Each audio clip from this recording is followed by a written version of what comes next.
बच्चों, आज हम करेंगे अर्थशास्त्र का परिचय तथा परिभाषा। ओके, तो उससे पहले हम करते हैं कि अर्थशास्त्र का परिचय क्या है। तो परिचय में हमारा क्या आएगा कि आप देखो, हर आदमी, हर पर्सन हर दिन कोई ना कोई काम करता है। खाली तो नहीं बैठते हैं हम लोग, क्या करते हैं, कुछ ना कुछ काम करते हैं। सभी जने, आप भी करते हो, हम भी करते हैं। लोग खेती भी करते हैं, व्यापार करते हैं, कोई मज़दूरी करता है, कोई टीचिंग का काम करता है, कोई अपनी अपनी वकालत का काम करता है। मनुष्य सभी काम किस लिए करते हैं? अपनी आवश्यकताओं को पूरा करने के लिए करते हैं। मनुष्य कार्यों के द्वारा क्या करते हैं? धन प्राप्त करते हैं और प्राप्त धन से अपनी आवश्यकताओं की पूर्ति करके एक खुशी, एक आनंद प्राप्त करते हैं। अब हमें ये जानना ज़रूरी है कि देखो, हमारे पास जो क्रियाएं होती हैं, जो कार्य मनुष्य करते हैं, हम लोग करते हैं, वो हमारे दो प्रकार के होते हैं। कौन कौन से? आर्थिक क्रियाएं और अनार्थिक क्रियाएं। तो अब ये क्या होता है, इसकी जानने के लिए हम इसके बारे में पढ़ेंगे। इसका मीनिंग क्या है और इसकी परिभाषा क्या है। तो आर्थिक क्रियाएं क्या होती हैं? आर्थिक क्रियाएं वे सभी क्रियाएं जो धन कमाने तथा उसको खर्च करने से संबंधित होती हैं। क्या कहलाती हैं? हमारी आर्थिक क्रियाएं कहलाती हैं।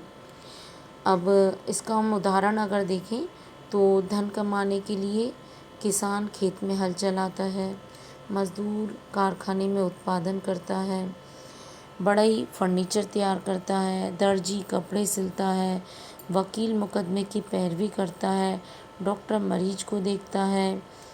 ये सब क्या आती है? हमारी आर्थिक क्रिया है। क्योंकि इन सब क्रियाओं का उद्देश्य क्या है? हमारा धन कमाना है। इसलिए हम शॉर्ट में ये भी कहते हैं कि मनुष्य की वे सभी क्रियाएं जो धन प्राप्त करने के तथा उनके प्रयोग से संबंधित होती हैं या उनके यूज़ करने से संबंधित होती हैं, उन्हें आर्थिक क्रियाएं कहते हैं। अब इसके लिए एडम स्मिथ ने एक परिभाषा दी है कि जिन कार्यों के द्वारा धन का उत्पादन होता है वे आर्थिक क्रियाएं कहलाती हैं। प्रोफेसर मार्शल ने भी दी है कि मनुष्य की वे व्यक्तिगत तथा सामाजिक कार्य आर्थिक क्रिया कहलाते हैं जिनका मानवीय सुख के साधनों को प्राप्ति और उसके प्रयोग से घनिष्ठ संबंध होता है। अब इन परिभाषाओं से हम ये निकालते हैं कि आर्थिक क्रियाओं की विशेषताएं क्या होती हैं। फर्स्ट है हमारी, ये क्रियाएं मनुष्य की आवश्यकताओं को पूरा करती हैं। सेकंड, ये क्रियाएं धन कमाने के लिए की जाती हैं। ये क्रियाएं उपयोगिता में वृद्धि करती हैं। ये क्रियाएं उपभोक्ताओं को वस्तु प्रदान करती हैं और राष्ट्रीय आय का उचित वितरण करने में सहायक होती हैं। अब हमारी आती हैं अनार्थिक क्रियाएं क्या होती हैं। हमने आर्थिक क्रिया कर लिया क्या होती हैं, जो धन कमाने के उद्देश्य से की जाती हैं। अब हम करते हैं अनार्थिक क्रियाएं क्या होती हैं। मनुष्य की जिन क्रियाओं का उद्देश्य धन कमाना नहीं होता वे सब हमारी क्या होती है? अनार्थिक क्रिया होती है, आर्थिक का अपोजिट। अब इसका उदाहरण अगर लें हम, तो जैसे मनोरंजन है, परोपकार, किसी के लिए दया भाव होता है, देश के लिए प्रेम होता है, सेवा भाव होता है, धर्म है। ये सब क्रियाएं हमारी क्या कहलाती हैं? अनार्थिक क्रियाएं कहलाती हैं।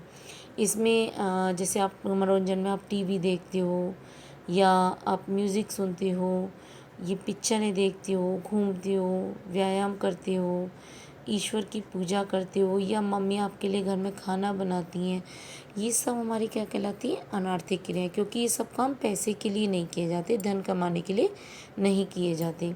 अब हम करते हैं अनार्थिक क्रियाओं की विशेषताएं क्या हैं। तो ये जो हमारा मीनिंग आया अनार्थिक क्रियाओं से, उसी से हम क्या निकालेंगे, इसके लिए विशेषताएं इसमें से फाइंड आउट करते हैं। तो फर्स्ट हमारा है कि ये क्रियाएं धन कमाने के लिए नहीं की जाती। सेकंड, इन्हें मुद्रा द्वारा नहीं मापा जाता। थर्ड, इन क्रियाओं का संबंध धन से नहीं होता।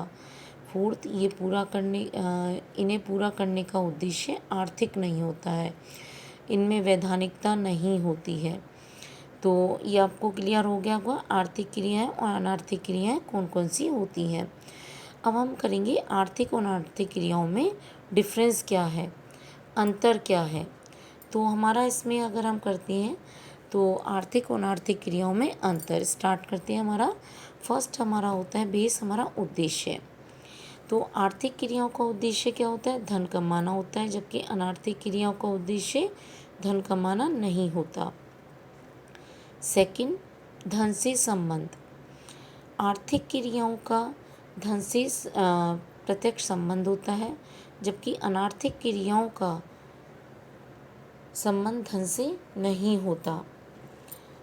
थर्ड आता हमारा मुद्रा में मूल्यांकन। तो आर्थिक क्रियाओं का मूल्यांकन मुद्रा में किया जाता है, जैसे कि अध्यापक की सेवा का मूल्यांकन उसकी वेतन के रूप में होता है। डॉक्टर जब मरीज़ देखता है तो डॉक्टर फ़ीस लेता है, तो उसका मूल्यांकन उससे होता है, फ़ीस से होता है। यानी फ़ीस भी किस में ली जाती है, मुद्रा में ली जाती है। जबकि अनार्थक क्रियाओं का मूल्यांकन मुद्रा में नहीं किया जाता। जैसे कि जब अध्यापक अपने बच्चों को पढ़ाता है तो कोई रुपए नहीं लेता। ऐसे ही डॉक्टर जो अपने घर में अपने बच्चों का ट्रीटमेंट करता है उसके लिए कोई धन नहीं लेता है। तो वो क्या कहलाती है, हमारी अनार्थिक क्रियाएं कहलाती हैं। फोर्थ हमारा आता है अध्ययन। आर्थिक क्रियाओं का अध्ययन अर्थशास्त्र में किया जाता है, जबकि अनार्थिक क्रियाओं का अध्ययन अर्थशास्त्र में नहीं किया जाता। फिफ्थ आता है हमारा प्रतिफल। आर्थिक क्रियाओं के बदले मुद्रा प्राप्त की जाती है, जबकि अनार्थिक क्रियाओं के बदले मुद्रा प्राप्त नहीं की जाती है। सिक्स आता है हमारा वैधानिकता। आर्थिक क्रियाओं के बदले मुद्रा प्राप्त होती है और ये क्रियाएं क्या होती हैं, वैधानिक होनी चाहिए कि लीगल। जैसे कि सरकार से इसके लिए कोई परमिशन लेटर लेकर अपना काम करना, यानी जिस पर सरकार ने कोई रोक न लगाई हो। अनार्थिक क्रियाओं का वैधानिक होना कोई ऐसा कंपलसरी नहीं है। जैसे सांसदों द्वारा संसद में जूते चप्पल भेज जाते हैं, मर्यादाओं का पालन नहीं किया जाता, या हम कुछ और भी ले सकते हैं इसमें। ये सब हमारे क्या होते हैं, अनार्थिक क्रियाएं आती हैं। ऐसा कोई नहीं है, वैधानिक होना चाहिए। जैसे आप आपस में लड़ाई कर रहे हो या किसी ने बुक वगैरह कॉपी चोरी कर ली, तो वो क्या होती है, हमारी अनार्थिक क्रियाएं होती हैं। अब हम करेंगे कि सामाजिक, वास्तविक और सामान्य मानव का अध्ययन। अर्थशास्त्र में केवल उन व्यक्तियों की आर्थिक क्रियाओं का अध्ययन किया जाता है जो वास्तविक, सामाजिक और सामान्य व्यक्ति होते हैं। काल्पनिक, असामान्य और अवास्तविक व्यक्तियों की क्रियाओं का अध्ययन अर्थशास्त्र में नहीं किया जाता। अब हमारे मन में एक क्वेश्चन उठेगा कि सामाजिक मनुष्य कौन सा है, वास्तविक मनुष्य कौन सा है और सामान्य मनुष्य कौन सा है। तो इनको एक्सप्लेन करते हैं कि सामाजिक मनुष्य कौन सा कहलाता है। अर्थशास्त्र में समाज में रहने वाले व्यक्तियों की क्रियाओं का ही अध्ययन किया जाता है। जो व्यक्ति समाज में नहीं रहते उनकी क्रियाओं का अध्ययन अर्थशास्त्र में नहीं किया जाता। जैसे साधु सन्यासी हैं, समाज में नहीं रहते हैं, तपस्वी है, फ़कीर है आदि, क्योंकि ये व्यक्ति धन कमाने की क्रियाएं नहीं करते हैं। सेकंड आता हमारा वास्तविक मनुष्य। अर्थशास्त्र में केवल वास्तविक मनुष्यों की क्रियाओं का ही अध्ययन किया जाता है। काल्पनिक मनुष्य की क्रियाओं का अध्ययन इसमें नहीं किया जाता। वास्तविक मनुष्य से आशय ऐसे मनुष्य से होता है जो हाड़ मांस का बना हुआ होता है, जैसे हम लोग हैं, जिस पर प्रेम, दया और धर्म का प्रभाव पड़ता है। काल्पनिक व्यक्ति जैसे भूत, प्रेत, राक्षस आदि की क्रियाओं का अध्ययन इसमें नहीं किया जाता। फिर आता है हमारा सामान्य मनुष्य। अर्थशास्त्र में केवल सामान्य मनुष्य की क्रियाओं का ही अध्ययन किया जाता है। असाधारण या असामान्य मनुष्यों की क्रियाओं का अध्ययन इसमें नहीं किया जाता। अब असामान्य मनुष्य कैसे होते हैं, जैसे पागल है कोई, शराबी है, कंजूस है, चोर है, डाकू है, अपहरण करता है।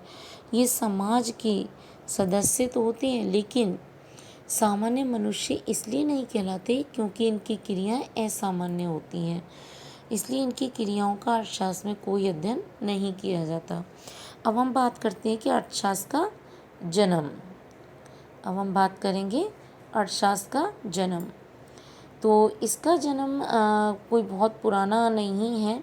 इसका जन्म सन 1776 में माना जाता है, जबकि एडम स्मिथ की an inquiry into the nature and cause of the wealth of nations नामक पुस्तक प्रकाशित होने के बाद माना जाता है इसका जो अध्ययन होता है, जन्म होता है। इसी कारण एडम स्मिथ को अर्थशास्त्र का जन्मदाता यानी फादर ऑफ इकोनॉमिक भी कहते हैं। इस शताब्दी में ये अधिक समय तक इस विज्ञान को राजनीतिक अर्थव्यवस्था के रूप में संबोधित किया जाता रहा, लेकिन सन 1890 में डॉक्टर एल्फ्रेड मार्शल द्वारा लिखित द प्रिंसिपल्स ऑफ इकोनॉमिक नामक पुस्तक प्रकाशित हुई, जिसमें उन्होंने इस विज्ञान को अर्थशास्त्र नाम प्रदान किया। तो हम ये हमारा यहाँ तक अर्थशास्त्र का जो अध्ययन है यहाँ तक हमने करा, जन्म तक। अब हम नेक्स्ट इस वीडियो में हम करेंगे अर्थशास्त्र की परिभाषाओं का अध्ययन।